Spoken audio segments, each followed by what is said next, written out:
Close your eyes and imagine yourself standing beneath a perfectly clear night sky, far from the glow of city lights.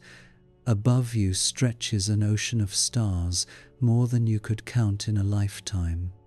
Among those pinpoints of light, invisible to your naked eye, lie entire galaxies, islands of billions of stars, so distant that their light has traveled for millions or even billions of years to reach your eyes. Tonight, we embark on a peaceful journey through human history, exploring how our ancestors and modern scientists have managed to study these impossibly distant cosmic islands from our small planet Earth. It's a story of curiosity, ingenuity, and the relentless human drive to understand our place in the universe. From the earliest stargazers who looked up in wonder thousands of years ago to the sophisticated space telescopes of today, humanity has been on a continuous quest to comprehend the cosmos. Each generation has built upon the knowledge of the last, developing ever more powerful tools and techniques to peer deeper into space and further back in time. This is not merely a story of technology, though technology plays a vital role. It's a story of the human spirit of minds that refuse to accept ignorance, of eyes that strain to see further, of imaginations that conceived of worlds beyond our own. It's a story that spans continents and millennia, connecting ancient Babylonian priests to modern astrophysicists in an unbroken chain of wonder and discovery.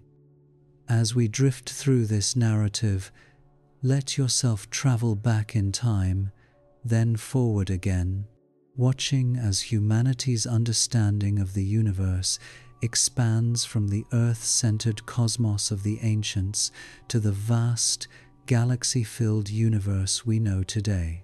Feel the gentle rhythm of human progress, the patient accumulation of knowledge across generations.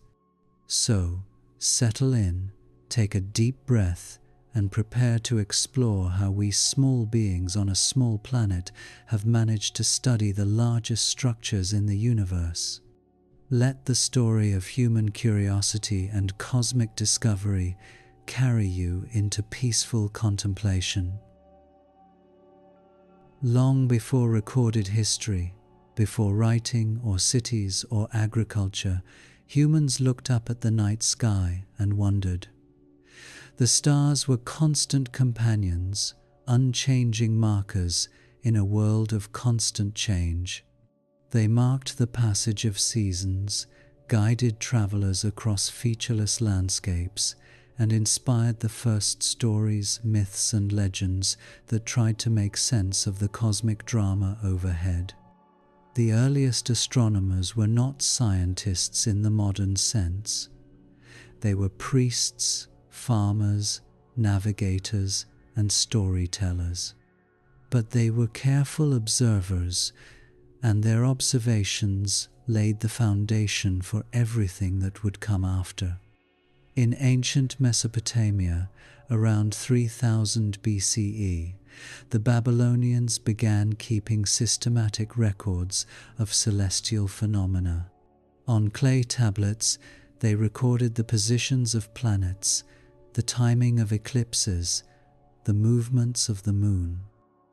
These records, kept over generations, allowed them to recognize patterns, the regularity of celestial cycles, the predictability of astronomical events. The Babylonians divided the sky into constellations, grouping stars into patterns that seemed to tell stories. They tracked what they called the wandering stars, the planets, which moved against the background of fixed stars. They noticed that certain celestial events coincided with earthly seasons, with floods and harvests, with the rhythms of life itself. In ancient Egypt, Astronomers aligned the Great Pyramids with remarkable precision to celestial north. They developed a calendar based on the annual flooding of the Nile, which coincided with the heliacal rising of Sirius, the moment when this bright star became visible on the eastern horizon just before dawn. Egyptian priests used the stars to mark time, to organize religious festivals, to maintain the order of their civilization. Ancient Chinese astronomers kept meticulous records of celestial events stretching back thousands of years.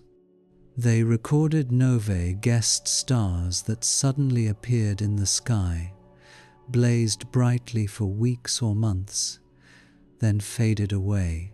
Unknown to them, some of these guest stars were supernovae in distant galaxies, violent stellar explosions, whose light was only now reaching Earth after traveling across vast cosmic distances. In the Americas, the Maya developed sophisticated astronomical knowledge. They built observatories, tracked Venus with remarkable precision, and created calendars of astonishing accuracy. They understood celestial cycles that spanned centuries, encoding this knowledge in their architecture and their complex hieroglyphic writing. What united all these ancient civilizations was the belief that the heavens were important, that understanding the sky was essential to understanding our world. They didn't know about galaxies, the very concept was beyond their comprehension, but they established the fundamental practice that would eventually lead to that knowledge: careful, systematic observation of the night sky. These ancient astronomers had only their naked eyes as instruments, no telescopes, no cameras, no electronic detectors, just the human eye and the human mind. Yet they discovered an enormous amount. They recognized that celestial motions followed patterns. They understood that the universe operated according to regular laws, even if they didn't know what those laws were. The ancient Greek philosophers took these observations and began building theoretical frameworks to explain them. Aristotle argued for a geocentric cosmos, with Earth at the center and celestial spheres carrying the sun, moon, planets, and stars around it. This model, refined by Ptolemy in the 2nd century CE, would dominate Western thought for over 1,000 years. But some ancient Greeks imagined something closer to the truth. Aristarchus of Samos, in the 3rd century BCE, proposed that Earth and the other planets orbit the Sun, a heliocentric model that wouldn't be seriously revived for another 1,800 years. Democritus speculated that the Milky Way, that hazy band of light across the sky, might be composed of countless distant stars. These ancient watchers couldn't study other galaxies because they couldn't see them. The nearest major galaxy, Andromeda, appears as a faint, fuzzy patch in the sky, visible to the naked eye under dark skies, but appearing as nothing more than a small, indistinct cloud. The ancients recorded it, but couldn't know what it was. The tools and concepts needed to understand galaxies lay far in the future. Yet these early astronomers established something crucial: the discipline of careful observation, the practice of recording data over long periods, the willingness to recognize patterns and seek explanations. They taught us to look up with intention, with curiosity, with the desire to understand. This was the seed from which all later astronomy would grow. For thousands of years after the first stargazers, astronomy remained a practice of naked eye observation. Then, in the early 17th century, everything changed. A simple device, two lenses arranged in a tube, suddenly revealed that the universe was far more complex and interesting than anyone had imagined. The telescope's invention is somewhat murky. Dutch spectacle makers likely created the first versions around 1608. But it was Galileo Galilei, an Italian mathematician and natural philosopher, who first turned the telescope toward the heavens in 1609 and recognized the profound implications of what he saw. Imagine Galileo's wonder on that first night of telescopic observation. He pointed his modest instrument, magnifying objects only about 30 times at the moon, and saw not a smooth, perfect sphere, as Aristotle had claimed celestial bodies must be, but a world of mountains and valleys, of craters and plains. The moon was a place not unlike Earth in its geography. He turned his telescope to Jupiter and discovered 4 small points of light that changed position from night to night, clearly orbiting the giant planet. Here was direct evidence that not everything in the universe orbited Earth. He saw that Venus showed phases like the moon, something only possible if it orbited the Sunday. He looked at the Milky Way and saw that it resolved into countless individual stars, packed so densely that they appeared as a glowing band to the naked eye. Galileo's observations, published in his book Sidereus Nuncius, Starry Messenger, in 1610, revolutionized our understanding of the cosmos. But he still had no way to study other galaxies, because he had no way to recognize them as such. When he looked at the fuzzy patches in the sky that we now know as galaxies, they remained stubbornly fuzzy, not resolving into stars the way the Milky Way did. Over the following centuries, telescopes grew larger and more sophisticated. Astronomers ground larger lenses, cast larger mirrors, built longer tubes. Each improvement in telescope technology revealed new wonders. Saturn's rings, discovered by Christian Huygens in 1655, the great red spot of Jupiter, countless new stars, and more of those mysterious fuzzy patches that astronomers began cataloguing as nebulae. In 1781, William Herschel discovered Uranus, the first planet discovered in recorded history, doubling the known size of our solar system in a single observation. Herschel was a German-born musician who became obsessed with astronomy and built his own telescopes, including some of the largest and best instruments of his era. He conducted systematic surveys of the sky, cataloguing thousands of nebulae and double stars. Herschel tried to understand the structure of what we now call the Milky Way galaxy. By counting stars in different directions, he attempted to map the shape of our cosmic home. His conclusion that the Milky Way was a flattened disk of stars with the sun near its center was partly correct, though he vastly underestimated its size and didn't realize the sun's off-center position. The nature of nebulae became a central question in astronomy. Some nebulae, when viewed through better telescopes, resolved into clusters of stars. Others remained stubbornly cloud-like. What were they? Were they clouds of glowing gas within our own stellar system? Or were they something else entirely, perhaps distant collections of stars so far away that even the best telescopes couldn't resolve them individually? In the 18th century, philosopher Immanuel Kant proposed what he called the island universe theory. He suggested that some nebulae might be vast collections of stars, entire galaxies like our own Milky Way, but so distant that they appeared only as faint patches of light. It was a prescient idea, but one that couldn't be proven with the technology of the time.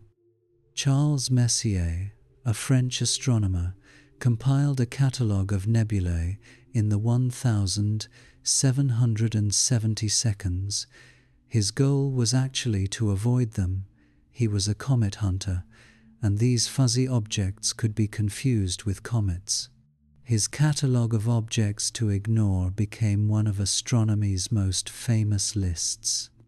Many Messier objects, as they're still called today, turned out to be galaxies: M31, Andromeda; M33, Triangulum; M51, Whirlpool, and many others. By the 19th century, telescopes had grown dramatically in size and quality. The Earl of Rosse, an Irish nobleman with a passion for astronomy, built a giant telescope with a 72-inch diameter mirror, the largest telescope in the world for many decades. In 1845, he turned this massive instrument toward the object catalogued as M51 and saw something no one had seen before: a clear spiral structure like a cosmic whirlpool. He called it the Whirlpool Nebula, and his drawings captured its distinctive spiral arms. This observation raised more questions than it answered. Why would a nebula have such a structure? What were these spiral arms? The mystery deepened as more nebulae revealed similar spiral structures when viewed through powerful telescopes. Throughout the 19th century, astronomy was transformed by a new technology: photography. Beginning in the 1,840 seconds, astronomers realized that photographic plates could capture images of celestial objects over long exposures, revealing details invisible to the eye. A photographic plate could gather light for minutes or hours, seeing faint objects that even the largest telescopes couldn't show to a human observer looking through an eyepiece. Photography also provided a permanent record. Observations could be studied at leisure, measured precisely, compared with earlier images. The Harvard College Observatory began a massive project to photograph the entire sky, creating a permanent record of the heavens. These photographic plates, accumulated over decades, would prove invaluable for studying how celestial objects changed over time. Another crucial technology emerged in the 19th century: spectroscopy, the study of light split into its component colors. When light passes through a prism, it spreads into a spectrum, a rainbow of colors. But that spectrum isn't smooth. It's crossed by dark lines, absorption features where certain wavelengths are missing, absorbed by atoms in the source of the light. Different elements produce different patterns of spectral lines, as unique as fingerprints. By studying these patterns, astronomers could determine what stars were made of without ever traveling to them. They could measure temperatures, densities, compositions, all from the light alone. Spectroscopy also revealed something else: motion. Christian Doppler had shown in the 1,840 seconds that waves from a moving source appear shifted in frequency, higher if approaching, lower if receding. This Doppler shift applies to light just as it does to sound. By measuring how spectral lines were shifted, astronomers could determine whether celestial objects were moving toward or away from us, and how fast. These technologies, large telescopes, photography, and spectroscopy, would prove essential for solving the mystery of the nebulae and finally, in the 20th century, allowing humanity to study other galaxies from Earth. As the 20th century began, astronomy stood at a crossroads. Telescopes had grown powerful enough to reveal extraordinary detail in nebulae, but a fundamental question remained unanswered. How big was the universe? Two camps formed around this question. Some astronomers believed that the Milky Way comprised the entire universe, that all celestial objects were part of our one great stellar system.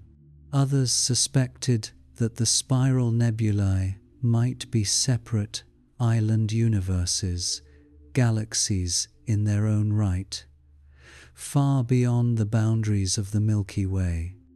The debate came to a head in 1920 in what became known as the Great Debate. Astronomers Harlow Shapley and Heber Curtis presented their opposing views before the National Academy of Sciences. Shapley argued that the Milky Way was enormous and that spiral nebulae were relatively small objects within it. Curtis argued that spiral nebulae were distant galaxies, comparable in size to the Milky Way. Both sides had compelling evidence. Shapley had recently used observations of variable stars to measure the size of the Milky Way and found it much larger than previously thought, perhaps 300,000 light-years across. This seemed to leave little room for other galaxies. Curtis pointed to observations suggesting that spiral nebulae were rotating and moving at tremendous speeds, speeds that made sense only if they were very distant and very large. The resolution came not from debate but from observation, specifically from the work of Edwin Hubble at the Mount Wilson Observatory in California. Mount Wilson hosted the 100-inch Hooker telescope, at the time the largest telescope in the world. Hubble used this powerful instrument to study the Andromeda Nebula, the brightest and largest of the spiral nebulae. On photographic plates exposed over many nights in 1923 and 1924, Hubble identified individual stars within Andromeda. More importantly, he found Cepheid variable stars, stars whose brightness varies in a regular, predictable way. Cepheids had recently been shown to have a relationship between their period of variation and their intrinsic brightness. By measuring how long a Cepheid took to vary and comparing its apparent brightness to its known intrinsic brightness, astronomers could calculate its distance.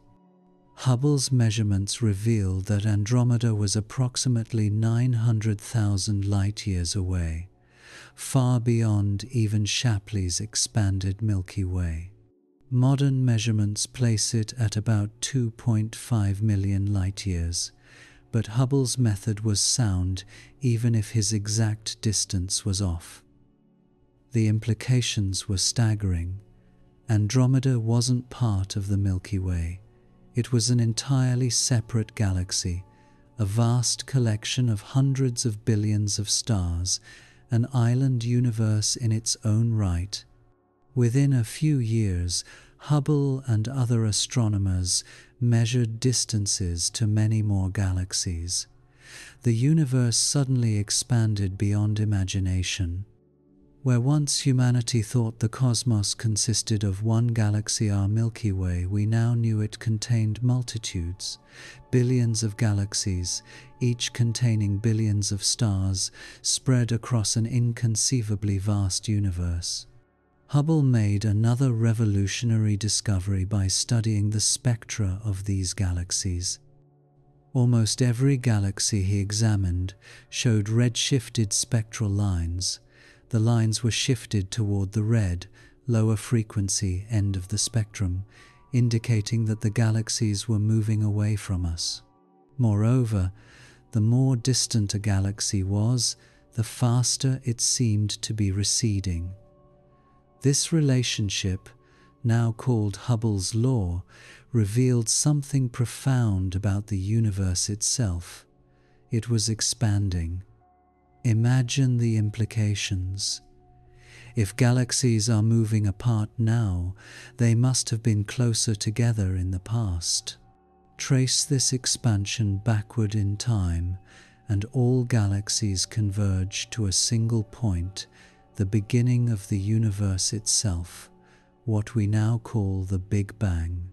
Hubble's observations of distant galaxies had revealed not just the size of the universe, but its history and its fate.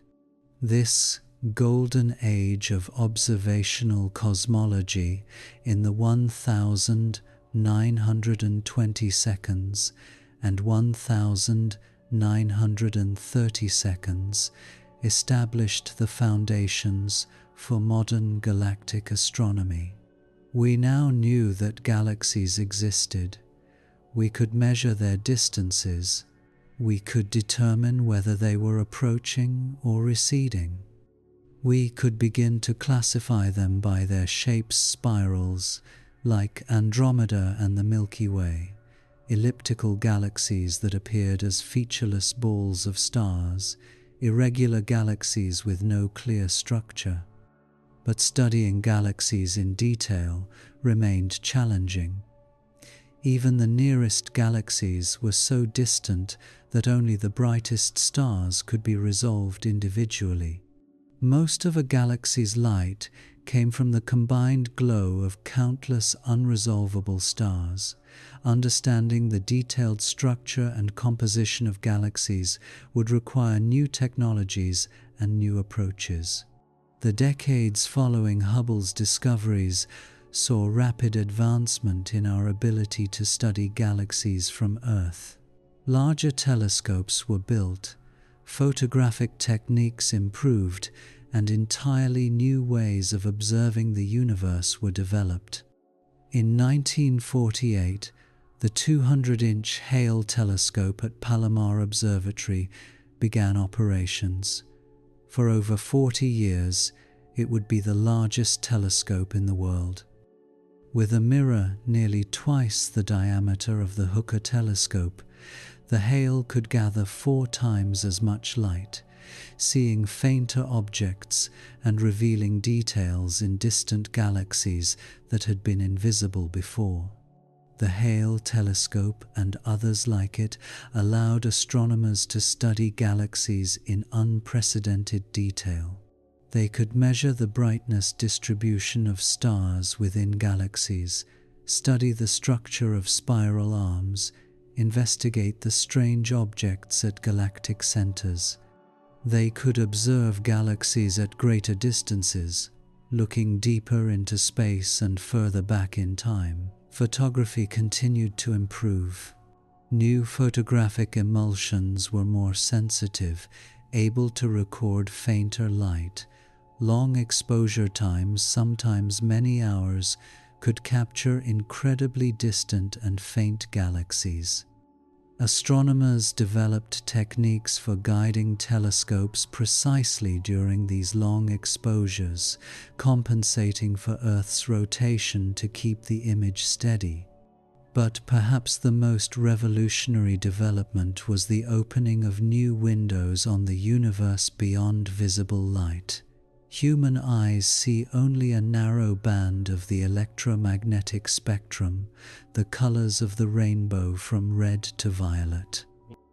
But light comes in many forms: radio waves, microwaves, infrared, ultraviolet, X-rays, gamma rays. Each type of light reveals different aspects of the universe. Radio astronomy began accidentally in the 930 seconds, when Karl Jansky, an engineer studying radiostatic for Bell Telephone Laboratories, discovered radio emissions from the Milky Way. During World War II, radar technology advanced dramatically, and after the war, this technology was repurposed for radio astronomy. Radio telescopes revealed a universe hidden from optical observers. They detected emissions from cold gas clouds, from energetic processes around black holes, from the faint afterglow of the Big Bang itself. Some galaxies that appeared ordinary in visible light blazed intensely at radio wavelengths, powered by supermassive black holes at their centers, consuming vast amounts of matter. Radio interferometry, developed in the 1950 seconds and 60 seconds, allowed multiple radio telescopes to work together as a single instrument, achieving resolution far better than any individual telescope. Networks of radio telescopes spread across continents could observe details in distant galaxies impossible to see with optical telescopes. Infrared astronomy also emerged as a powerful tool. Infrared light, with wavelengths longer than visible red light, can penetrate dust clouds that block visible light. Many galaxies are shrouded in dust, hiding their star-forming regions and central structures from optical telescopes. Infrared observations can peer through this dust, revealing what lies hidden. Earth's atmosphere presents challenges for infrared astronomy. Water vapor in the atmosphere absorbs much infrared light. To address this, astronomers built observatories at high, dry locations where less atmosphere and water vapor lay overhead. Mauna Kea in Hawaii, rising nearly 14,000 feet above sea level, became a premier location for infrared telescopes. Ultraviolet, X-ray, and gamma-ray astronomy faced a different problem. Earth's atmosphere blocks these forms of light entirely, which is fortunate for life on Earth, but unfortunate for astronomers. To observe these wavelengths, instruments had to rise above the atmosphere. Starting in the 1960 seconds, NASA and other space agencies began launching satellites dedicated to observing the universe at these wavelengths. These satellites revealed new classes of objects and phenomena.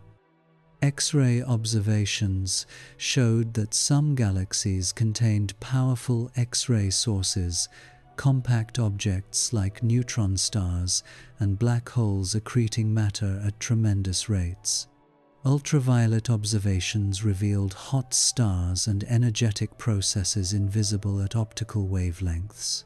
Gamma-ray observations detected the most violent events in the universe: stellar explosions, particle acceleration around black holes, and mysterious gamma-ray bursts from distant galaxies. Computer technology also transformed astronomy during this period. Early computers were used for calculations, computing orbital mechanics, analyzing data, modeling stellar interiors. As computers grew more powerful, they enabled entirely new types of analysis. Digital detectors began replacing photographic plates, recording images electronically with greater sensitivity and dynamic range. These digital images could be processed, enhanced, measured with precision, impossible with photographic plates. By the 1970 seconds and 80 seconds, astronomers had an unprecedented arsenal of tools for studying galaxies. large optical telescopes with sensitive detectors, radio telescope networks, infrared observatories, and space-based satellites observing at wavelengths blocked by Earth's atmosphere. Each type of observation revealed different aspects of galaxies, their stars, their gas, their dust, their energetic processes, their overall structure and evolution. Surveys became possible on a scale previously unimaginable. Automated systems could photograph large areas of sky, cataloging millions of galaxies. Spectroscopic surveys could measure redshifts for thousands of galaxies, mapping the three-dimensional distribution of galaxies across the universe. These surveys revealed the large-scale structure of the cosmos galaxies grouped into clusters linked by filaments, vast voids nearly empty of galaxies. Theoretical astrophysics advanced hand in hand with observations. Computer simulations could model galaxy formation and evolution, testing theories against observed properties. Physicists worked out the details of how stars form, how supermassive black holes grow, how galaxies merge and interact, how cosmic expansion affects galactic distances and redshifts. By the late 20th century, the study of galaxies had become a mature science. Astronomers could measure galaxy distances, compositions, masses, rotation rates, star formation rates, ages, and evolutionary histories, all from observations made from Earth or from satellites orbiting Earth.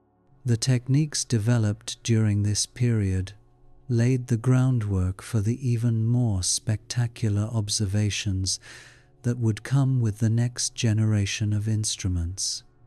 The dream of placing a large telescope above Earth's atmosphere had existed since the 1940 seconds.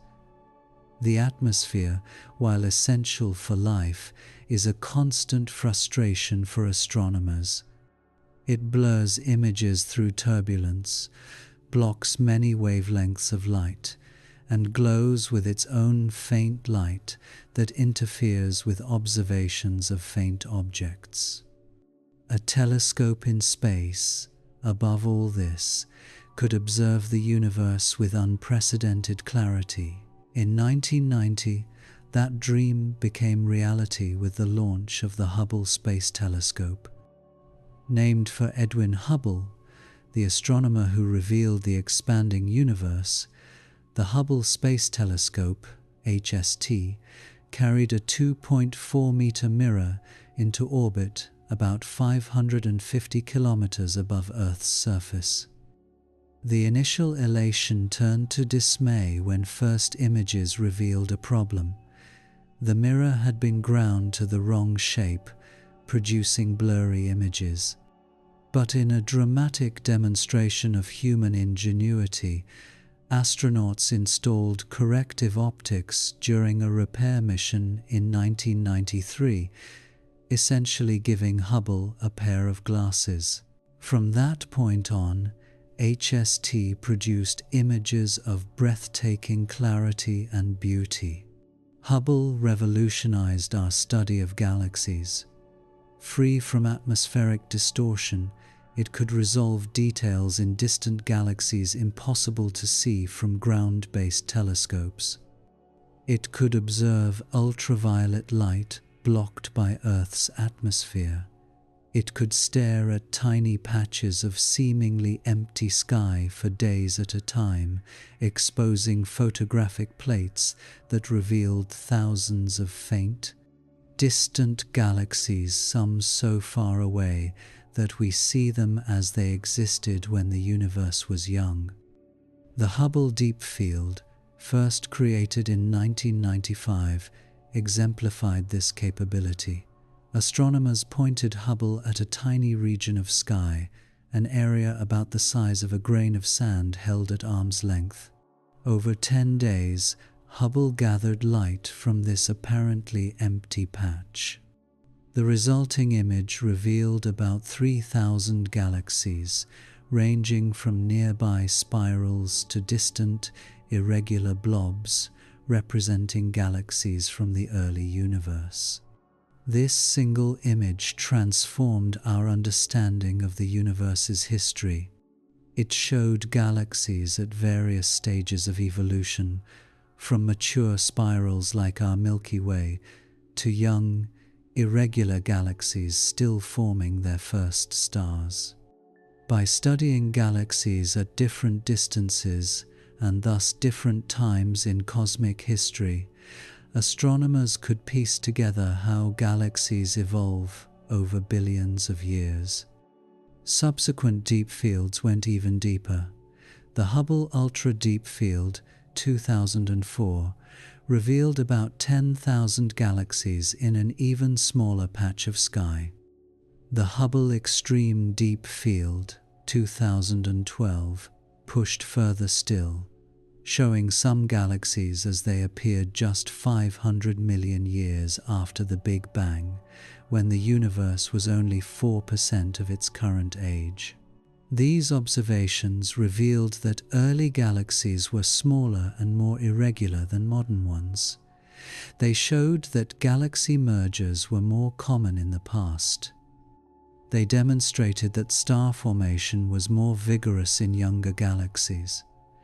They provided a visual history of cosmic evolution, captured in images of astonishing beauty and scientific importance. Hubble also excelled at studying nearby galaxies in detail. It could resolve individual stars in nearby galaxies, measuring their properties and using them to determine accurate distances. It could study star-forming regions, seeing details of how new stars emerge from clouds of gas and dust. It could observe the centers of galaxies, revealing supermassive black holes and their effects on surrounding material. One of Hubble's most important contributions was measuring the expansion rate of the universe with unprecedented precision. By observing Cepheid variables in distant galaxies and Type Ia supernovae, stellar explosions that serve as standard candles of known brightness, Hubble helped determine the Hubble constant, the rate at which the universe is expanding. This work showed that the expansion is actually accelerating, driven by a mysterious dark energy that pervades space itself. But Hubble was not alone. Other space telescopes observed at wavelengths Hubble couldn't see. The Chandra X-ray Observatory, launched in 1999, revealed high-energy processes in galactic centers and colliding galaxies. The Spitzer Space Telescope, launched in 2003, observed infrared light, seeing through dust to study star formation and cool objects invisible at optical wavelengths. Ground-based astronomy also advanced dramatically during this period. Adaptive optics technology, developed in the 1990 seconds, used deformable mirrors to compensate for atmospheric turbulence in real time, allowing ground-based telescopes to achieve resolution rivaling space telescopes for some observations. New generation of extremely large telescopes came online, with mirrors 8 to 10 meters in diameter, 4 times the diameter of the Hale telescope. These large ground-based telescopes complemented space observations. They could gather more total light than smaller space telescopes, observing fainter objects. They could be equipped with a variety of instruments, easily upgraded as technology advanced. Arrays of these telescopes working together could observe many targets simultaneously. The combination of space-based and ground-based observations created a powerful synergy. Space telescopes provided sharp images and access to blocked wavelengths. Ground-based telescopes provided light-gathering power and flexibility. Together, they revealed the universe in unprecedented detail. Spectroscopy became increasingly sophisticated. Multi-object spectrographs could observe dozens or hundreds of galaxies simultaneously, measuring their redshifts and compositions efficiently. Integral field spectrographs could take a spectrum of every point in an image, creating three-dimensional data cubes with two spatial dimensions and one spectral dimension. These allowed astronomers to map the distribution of different elements, the motions of gas and stars, and the physical conditions throughout entire galaxies. By the early 21st century, vast surveys were cataloging millions of galaxies. The Sloan Digital Sky Survey, beginning in 2000, mapped more than a third of the sky, measuring accurate positions and colors for hundreds of millions of objects and obtaining spectra for millions of galaxies. This flood of data required sophisticated computer systems and new statistical techniques to analyze, giving rise to the field of big data astronomy.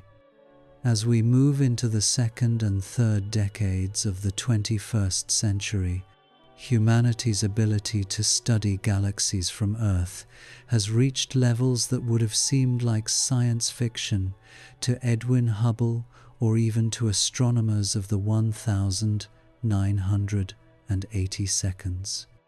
The James Webb Space Telescope, launched in December 2021, represents the pinnacle of space telescope technology. With a 6.5-meter mirror, nearly 3 times the diameter of Hubble's and optimization for infrared wavelengths, Webb can see further back in cosmic time than any previous telescope. Its first deep field image, released in July 2022, showed thousands of galaxies in exquisite detail, including some of the most distant galaxies ever observed. Webb's infrared capability is particularly powerful for studying distant galaxies. Because the universe is expanding, light from distant galaxies is redshifted, stretched to longer wavelengths. For the most distant galaxies, visible light has been stretched into the infrared.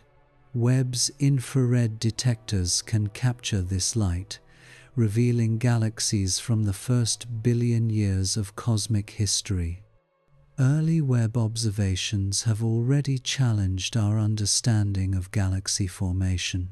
Some galaxies in the early universe appear more massive and more mature than theoretical models predicted. These observations are forcing astronomers to reconsider how quickly galaxies formed and evolved in the early universe. On the ground, a new generation of extremely large telescopes is under construction or in planning stages. The Giant Magellan Telescope, with an effective aperture of 25 meters, is being built in Chile. The 30-meter telescope is planned for Mauna Kea in Hawaii. The European Extremely Large Telescope, with a 39-meter mirror, is under construction in Chile. These behemoths will gather more light than any previous telescope, allowing detailed study of galaxies at the edge of the observable universe. These giant telescopes will use adaptive optics so sophisticated that they can achieve resolution better than Hubble for some observations, despite observing through Earth's atmosphere. They'll be able to spectroscopically analyze individual star-forming regions in distant galaxies, study the environments around supermassive black holes, and directly observe the atmospheres of exoplanets in nearby galaxies. Radio astronomy has entered a new era with the construction of the Square Kilometre Array (SKA), an international project that will eventually have a collecting area of 1 square kilometre spread across thousands of individual antennas in Australia and South Africa. When complete, SKA will be able to detect faint radio emissions from galaxies across cosmic time, studying how gas and star formation have evolved. The Atacama Large Millimeter Array, ALMA, completed in 2013 inches the Chilean Andes, observes at millimeter and submillimeter wavelengths between radio and infrared. ALMA has revealed cold dust and molecular gas in distant galaxies, showing where new stars are forming and how galaxies build up their stellar populations. Gravitational wave astronomy, which detected its first signal in 2015, offers a completely new way to study the universe. When black holes or neutron stars merge, they produce ripples in space-time that travel across the universe at the speed of light. Detectors like LIGO and Virgo can sense these ripples, revealing events invisible to traditional telescopes. Some of these mergers occur in distant galaxies, and the gravitational wave signal combined with electromagnetic observations provides unprecedented information about the merging objects and their host galaxies. Computer technology continues to advance at an extraordinary pace, enabling new types of analysis.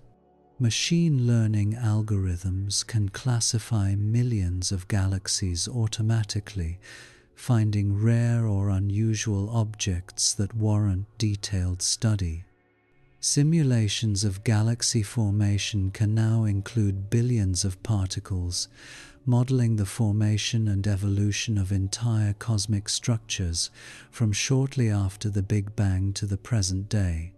Virtual observatories allow astronomers to access data from multiple telescopes and wavelengths, combining observations to create comprehensive views of galaxies. Citizen science projects like Galaxy Zoo recruit volunteers to help classify galaxy images, tapping into human pattern recognition abilities to handle vast datasets. Despite all this technological progress, the fundamental methods remain the same as they were in Galileo's time. We gather light from distant objects, we analyze that light to learn about its source, and we build models to explain our observations. The difference is the staggering increase in the amount of light we can gather, the precision with which we can analyze it, and the sophistication of our theoretical understanding. From Earth and from satellites orbiting Earth, we can now observe galaxies from shortly after the Big Bang to the present day, a span of over 13 billion years. We can measure their distances, masses, compositions, star formation rates, ages, and dynamics. We can watch galaxies collide and merge. We can study how supermassive black holes at galactic centers influence their host galaxies.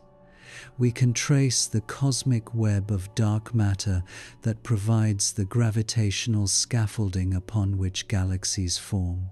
And yet, for all we've learned, mysteries remain. What is the nature of dark matter that makes up most of a galaxy's mass? What is the dark energy that's accelerating the universe's expansion? How do supermassive black holes form and grow? What will be the ultimate fate of galaxies in an ever-expanding universe? Each answer raises new questions, driving the quest to observe deeper, more precisely, more comprehensively. To truly appreciate how we study galaxies from Earth, we should understand some of the specific techniques astronomers use. These methods, refined over decades, allow us to extract enormous amounts of information from the faint light that reaches us from across the cosmos. Distance measurement remains fundamental. To understand anything about a galaxy, its size, its luminosity, its mass, we first need to know how far away it is. Astronomers use a cosmic distance ladder, a series of methods that build upon each other to measure greater and greater distances. For nearby galaxies, we can identify individual bright stars, particularly Cepheid variables or RR Lyrae variables, whose intrinsic brightness can be determined from their period of variation. By comparing apparent brightness to intrinsic brightness, we calculate distance. Edwin Hubble used this method in the 1920 seconds, and it remains valuable today, refined by observations from telescopes like Hubble and Webb. For more distant galaxies where individual stars become too faint to detect, we use standard candles, objects of known intrinsic brightness. Type Ia supernovae, stellar explosions that occur when white dwarf stars accrete too much mass from companions, are remarkably consistent in their peak brightness. By identifying type Ia supernovae in distant galaxies and measuring their apparent brightness, we can determine the galaxy's distance. The relationship between a galaxy's distance and its recession velocity, Hubble's law, provides another method. By measuring a galaxy's redshift from its spectrum, we can estimate its distance.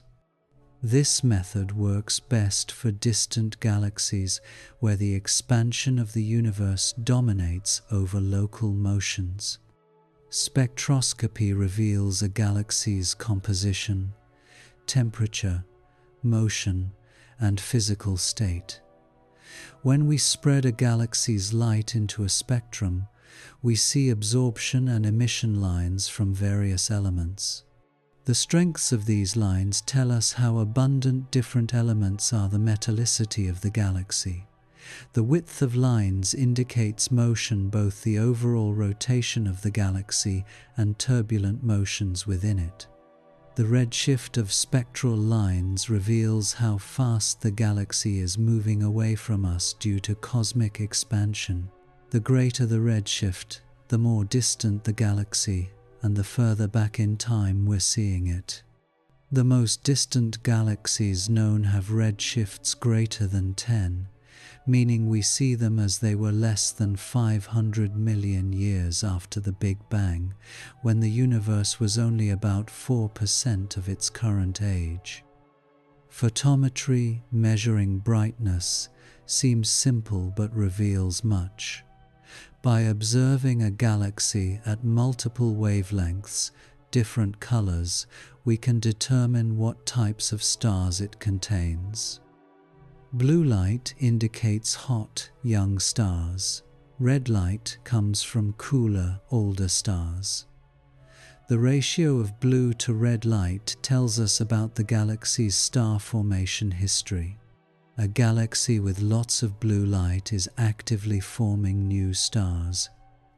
A galaxy that's predominantly red has mostly old stars and little current star formation. Infrared observations are particularly valuable for studying star formation because young stars are often embedded in dust clouds that absorb optical light and re-radiate it in the infrared. By observing at infrared wavelengths, We can see through these dust clouds and measure the rate at which stars are forming. Some of the most luminous galaxies in the universe are infrared bright starbursts, galaxies forming stars at prodigious rates, often triggered by galactic mergers. Radio observations reveal cold gas, the raw material for star formation. The 21 centimeter line of neutral hydrogen is particularly important.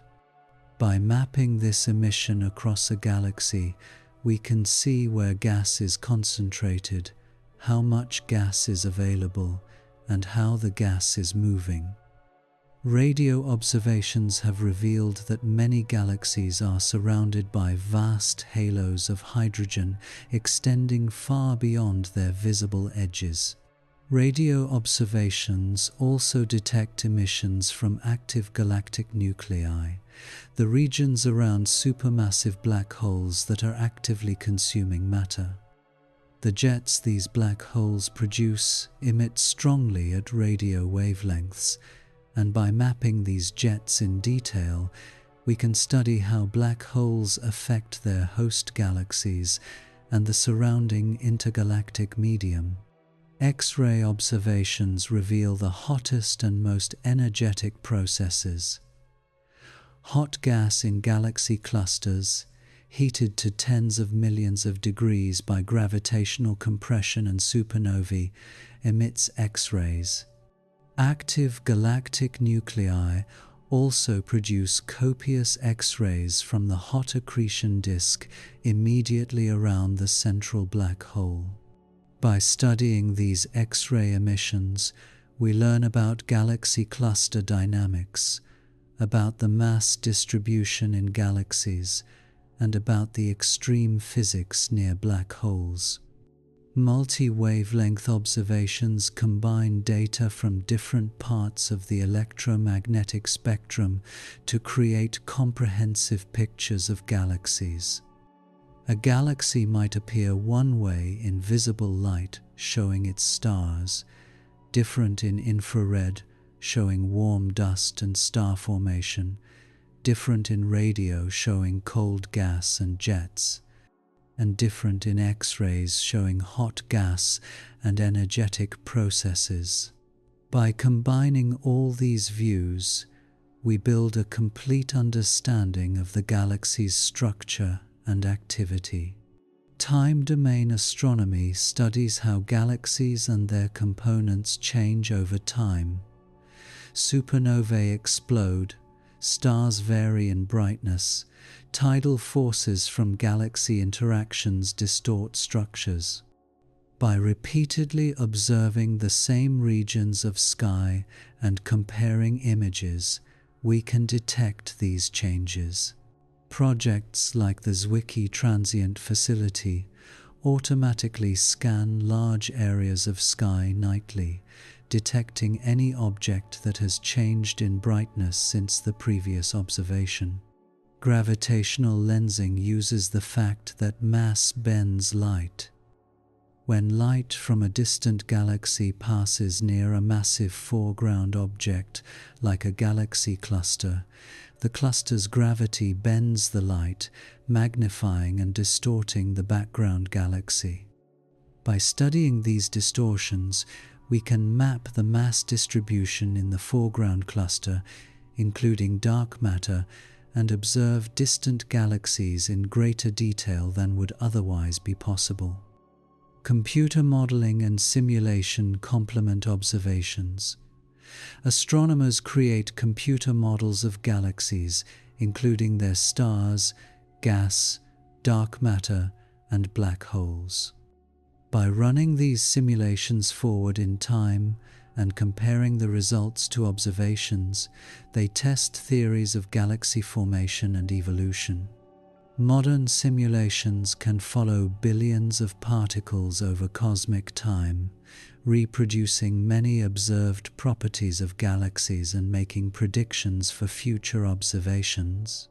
All these techniques, the tools and methods developed over centuries of astronomical observation, have revealed an extraordinary story.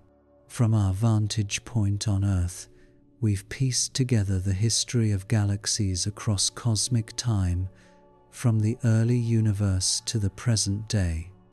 In the beginning, shortly after the Big Bang, the universe was nearly uniform, just hydrogen and helium gas with tiny density fluctuations. Gravity amplified these fluctuations, pulling matter into denser regions. The first stars formed in small proto-galaxies, perhaps 100 to 200 million years after the Big Bang. These first galaxies were small, irregular collections of young stars, nothing like the grand spirals and ellipticals we see today. As time passed, these small galaxies merged and grew. Gravity pulled them together, and their collisions triggered bursts of star formation. The most massive galaxies formed through repeated mergers of smaller galaxies over billions of years. Our own Milky Way has absorbed dozens of smaller galaxies throughout its history and will eventually merge with Andromeda in about 4 billion years. The peak of star formation in the universe occurred about 10 billion years ago, when the universe was 3 to 4 billion years old. At that time, galaxies were forming stars at rates 10 times higher than typical galaxies today. These starburst galaxies blazed with the light of billions of young, hot stars, consuming their gas reservoirs rapidly. Supermassive black holes grew at the centers of galaxies, fed by gas flowing inward. When actively consuming matter, these black holes became visible as quasars, the most luminous, persistent objects in the universe, some outshining their entire host galaxies. The energy released by these active galactic nuclei could blow gas out of galaxies, regulating star formation and affecting galactic evolution. As galaxies aged, their star formation rates declined. They consumed or expelled their gas, leaving less fuel for making new stars. The galaxy's stellar populations aged, and the overall color of many galaxies shifted from blue young stars to red old stars. Today's universe contains many red and dead elliptical galaxies, massive galaxies with little gas and minimal star formation, living quietly on the slow aging of their stellar populations. But star formation hasn't ceased. Some galaxies, including our Milky Way, continue forming new stars at modest rates. Gas falling into galaxies from the intergalactic medium provides new fuel. Galaxy interactions can trigger renewed star formation. The universe is still dynamic, still evolving, just at a slower pace than in its youth. The large-scale structure of the universe emerged from observations of millions of galaxies. Galaxies are not randomly distributed, but cluster together, with clusters connected by filaments of galaxies forming a cosmic web. Between these filaments lie vast voids, regions largely empty of galaxies. This structure formed from the gravitational growth of tiny density fluctuations in the early universe, amplified by dark matter's gravitational pull. Dark matter, matter that doesn't emit or absorb light but reveals itself through gravitational effects, makes up about 85% of the matter in the universe. We detect it through its gravitational influence on galaxy rotation, on galaxy cluster dynamics, and on gravitational lensing. Every galaxy is embedded in a massive halo of dark matter, providing the gravitational scaffolding that holds the galaxy together and determines its overall structure. Dark energy, a mysterious component causing the universe's expansion to accelerate, makes up about 68% of the universe's total energy. We discovered it through observations of distant supernovae, showing that the universe's expansion is speeding up rather than slowing down. Dark energy will determine the universe's ultimate fate, causing galaxies to become increasingly isolated as space expands ever faster. From Earth, using light that has traveled billions of years across expanding space, we've reconstructed this epic story. We've watched the universe evolve from simple beginnings to the rich, complex cosmos we observe today. We've learned that we live in an old galaxy in a mature universe, one where the peak of activity has passed, but where interesting things still happen. And we've learned our place in this vast cosmic drama. Our Sun is one star among hundreds of billions in the Milky Way. The Milky Way is one galaxy among hundreds of billions in the observable universe. Every galaxy we study is a vast collection of stars, gas, dust, and dark matter, evolving over billions of years according to the laws of physics, each one a small piece of the universe's grand story.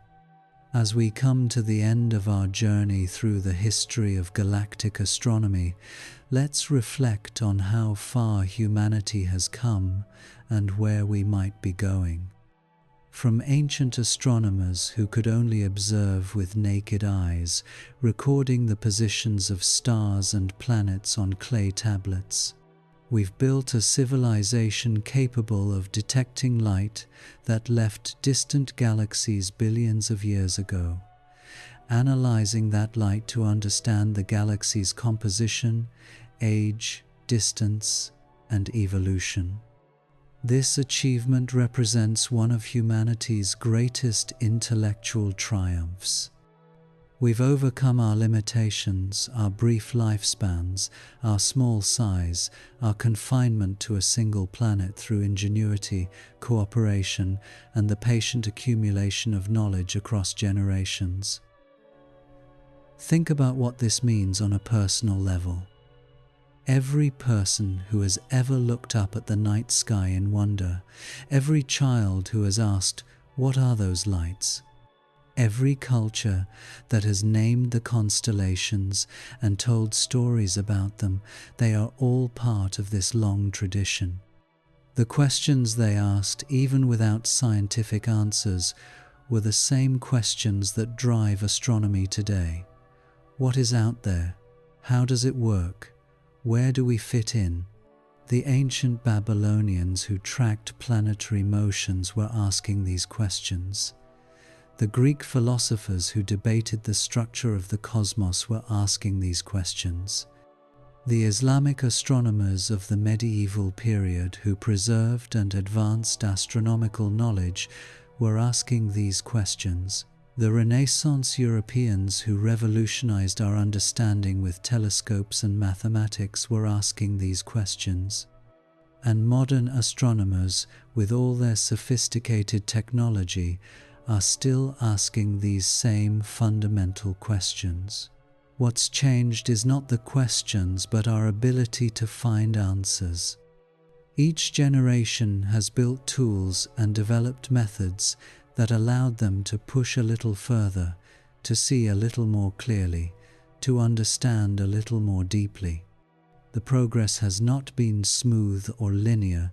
There have been false starts, mistakes, competing theories, and paradigm shifts. But the overall trajectory has been one of steady advancement, of accumulated knowledge, of growing understanding. Consider what we now know that would have astounded earlier generations. We know that the Milky Way contains between 200 and 400 billion stars. We know it's a spiral galaxy about 100,000 light-years across. We know that the Sun orbits the galactic center once every 230 million years, traveling at about 220 kilometers per second. We know that the Milky Way is part of the local group of galaxies, which is itself part of the Virgo supercluster, which is part of an even larger structure called Laniakea. We know that there are approximately 2 trillion galaxies in the observable universe. 2 trillion, that's more galaxies in the universe than there are stars in the Milky Way. Each of those galaxies contains its own complement of stars, likely hundreds of billions on average. The number of stars in the observable universe is approximately 10, 24 a 1 followed by 24 zeros, more stars than grains of sand on all the beaches on Earth. We know that galaxies come in different types with different properties. Spiral galaxies like the Milky Way and Andromeda have flat disks of stars, gas, and dust, with spiral arms where star formation is active. Elliptical galaxies are roughly spherical or ellipsoidal, dominated by old stars with little gas or dust and minimal star formation. Irregular galaxies have no clear structure, often the result of gravitational interactions with other galaxies. Lenticular galaxies are intermediate, with a disk but no spiral arms. We know that most galaxies harbor supermassive black holes at their centers, with masses ranging from millions to billions of times the mass of the Sunday. We know that these black holes grow by consuming gas and by merging with other black holes when galaxies collide. We know that when these black holes actively consume matter, they become visible as quasars or active galactic nuclei, some of the most luminous objects in the universe. We know that galaxies exist in a complex ecosystem, exchanging matter and energy with their surroundings. Gas falls into galaxies from the intergalactic medium, providing fuel for star formation. Stellar winds and supernova explosions drive gas out of galaxies, enriching the intergalactic medium with heavy elements formed in stars. Active galactic nuclei can produce powerful winds and jets that affect their host galaxies and even neighboring galaxies. We know that galaxies evolve over cosmic time. The first galaxies were small and irregular, forming when the universe was just a few 100 million years old. These small galaxies merged to form larger ones. The peak of star formation occurred about 10 billion years ago. Since then, the overall star formation rate in the universe has been declining, as galaxies consume their gas reservoirs and as the expansion of the universe makes it harder for gas to fall into galaxies. We know about the role of dark matter in galaxy formation and evolution. Galaxies form within massive halos of dark matter that provide the gravitational scaffolding for visible matter to collect. The distribution of dark matter affects galaxy rotation curves, gravitational lensing patterns, and the overall structure of the cosmic web. Without dark matter, galaxies as we know them could not exist. We know about dark energy and its effect on the universe's expansion. Observations of distant supernovae revealed that the universe's expansion is accelerating, driven by dark energy. This acceleration affects how galaxies evolve, how they interact, and ultimately what the universe's fate will be. In the far future, as dark energy continues to dominate, Galaxies will become increasingly isolated as the space between them expands faster than light can travel. But for all we know, vast mysteries remain. What is dark matter? We've detected its gravitational effects, but we don't know what particles it's made of or how they interact. What is dark energy? We've measured its effect on cosmic expansion, but we don't understand its nature or origin. How do supermassive black holes form and grow? How do they affect their host galaxies? How common are planets around other stars in distant galaxies? Could life exist in those distant stellar systems? These questions drive the next generation of astronomical instruments and observations. The James Webb Space Telescope is designed specifically to address some of these questions, observing the first galaxies and studying how they evolved. The extremely large telescopes being built on the ground will be able to spectroscopically analyze individual star-forming regions in distant galaxies, measuring their compositions and physical conditions in unprecedented detail. Future space missions in planning stages could revolutionize our understanding even further. Concepts exist for telescopes with mirrors 15 meters or larger in space, far beyond anything currently flying. Ideas for arrays of telescopes working together could achieve resolution far better than any single telescope. Proposals for telescopes positioned at the Sun's gravitational focus, 550 astronomical units from the Sun, could use the Sun itself as a gravitational lens to achieve extraordinary magnification of distant galaxies. Artificial intelligence and machine learning will play increasingly important roles in astronomy. The flood of data from modern telescopes is too vast for human astronomers to analyze individually. AI algorithms can classify millions of galaxies, identify unusual or interesting objects, find patterns humans might miss. These tools will help us extract maximum information from the observations we make. Citizen science will continue to engage the public in astronomical research. Projects like Galaxy Zoo have shown that volunteers can make meaningful contributions to scientific research by helping classify galaxy images. Future projects might involve volunteers in even more sophisticated tasks, leveraging human intuition and pattern recognition alongside machine learning algorithms. International collaboration in astronomy will expand.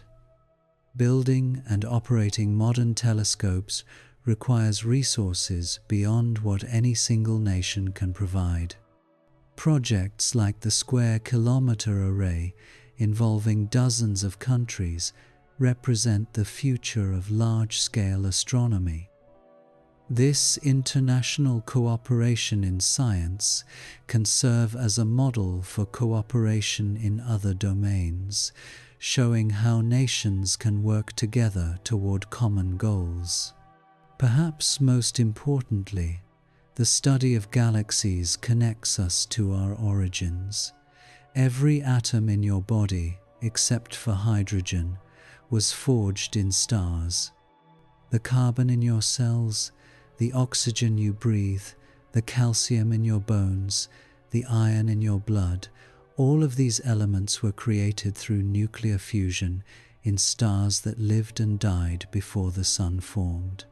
When those stars exploded as supernovae, they scattered these elements into space, where they eventually became part of the cloud that collapsed to form our solar system. We are, quite literally, made of stardust. The matter that makes up our bodies has been through multiple cycles of stellar birth and death. It has been part of different stars, perhaps in different parts of the Milky Way, over billions of years. Some of the atoms in your body might have come from stars in small galaxies that merged with the Milky Way long ago. You are connected, at the most fundamental level, to the cosmic processes we've been discussing. This connection extends beyond mere chemistry. The laws of physics that govern galaxy formation and evolution are the same laws that govern everything in our daily lives. The gravity that holds galaxies together is the same gravity that keeps our feet on the ground. The electromagnetic forces that make atoms bond together to form molecules in space are the same forces that create the molecules essential for life. The quantum mechanics that determines how atoms behave in the depths of molecular clouds is the same quantum mechanics that underlies all chemistry and biology. Understanding galaxies helps us understand ourselves. When we study how stars form in giant molecular clouds, we're learning about the processes that created the Sun and Earth.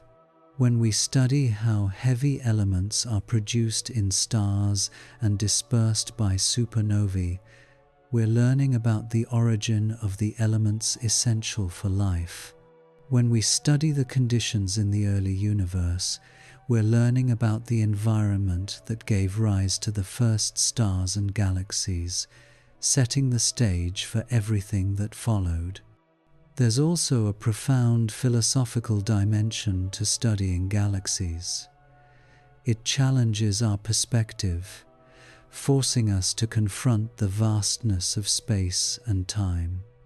A galaxy is so large that light, traveling at 300,000 kilometers per second, takes 100,000 years to cross it. The observable universe is so vast that it contains trillions of such galaxies. The universe has existed for 13.8 billion years, and it will continue existing for trillions of years more, long after all current stars have died and new generations of stars have formed and died in turn. In this context, human existence seems impossibly brief and small. But there's another way to look at it. In all this vastness, in all this time, there exist beings capable of understanding it. The universe has produced, through the processes of stellar evolution and planet formation and biological evolution, creatures who can observe the cosmos, measure it, and comprehend it. This is, in itself, extraordinary. You are one of those creatures. When you look up at the night sky, when you see a photograph of a distant galaxy, when you read about astronomical discoveries, you are participating in humanity's conversation with the universe.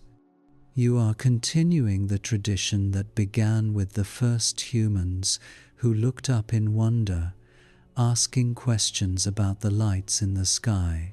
This tradition has given us not just knowledge but wisdom.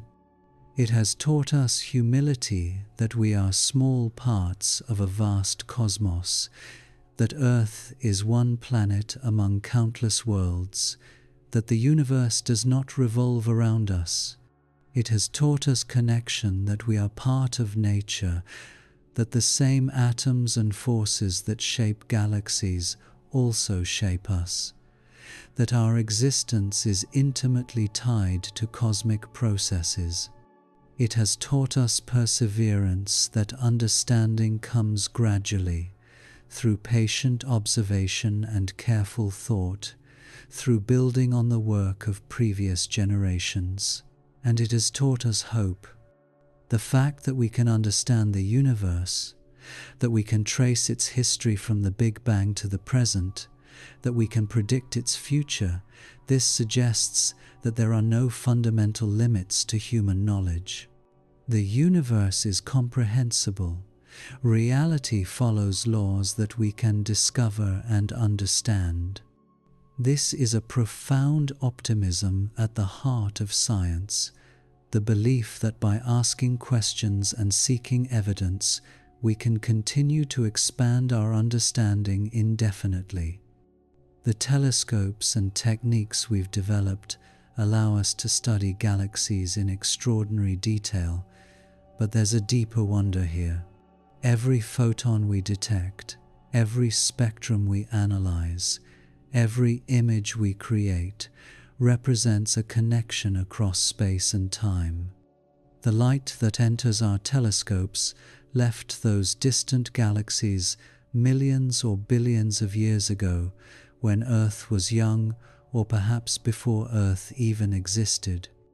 We're seeing the past preserved in light, teaching us about cosmic history.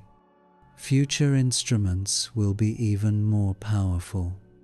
The next generation of extremely large telescopes will reveal details currently invisible. New space missions will survey the universe at wavelengths we can't yet access.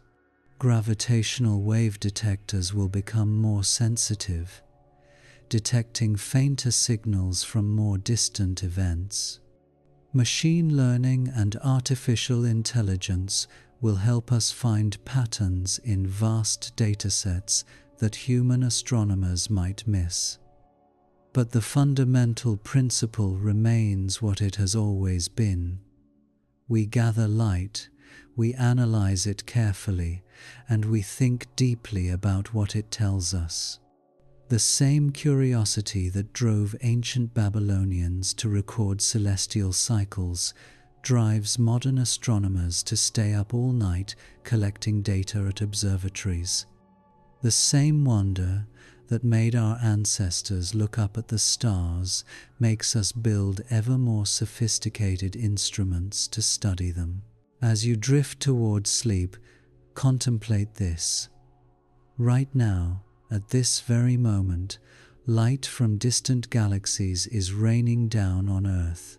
Photons that left their sources millions of years ago, that have traveled across expanding space, are arriving now, some striking telescopes and being detected, others passing through the atmosphere unnoticed, billions upon billions of them carrying information about the universe. This cosmic rain of light never stops. It has been falling on Earth for as long as Earth has existed, and it will continue long after humanity is gone. But for this brief moment in cosmic history, there are beings on this planet capable of catching that light, of understanding what it means, of piecing together the story of the universe from these ghostly messengers. We are, in a very real sense, the universe studying itself, atoms and molecules arranged in patterns complex enough to contemplate their own origins, to wonder about their place in the cosmos, to build instruments that extend our senses across unimaginable distances. Through our telescopes, the universe becomes aware of its own vastness, its own history, its own beauty. Sleep now, and perhaps dream of distant galaxies, spirals of stars wheeling through space, elliptical galaxies glowing with the light of trillions of old suns, irregular galaxies where new stars are being born in clouds of gas and dust. Dream of ancient astronomers looking up in wonder, of Galileo seeing moons orbit Jupiter, of Hubble discovering the expanding universe. Dream of the long chain of human curiosity and ingenuity that connects them all. The galaxies will still be there tomorrow, still shining across the vast distances of space, still sending their light toward Earth. And we will still be here, looking up, wondering, learning, slowly piecing together the story of the cosmos, one observation at a time, one discovery at a time, one moment of understanding at a time. Rest well, cosmic explorer. You are part of this grand tradition, part of humanity's long conversation with the stars. The universe is vast and ancient and magnificent, and you have taken one small step toward comprehending it. May your dreams be filled with stars and galaxies and the infinite wonders of the cosmos.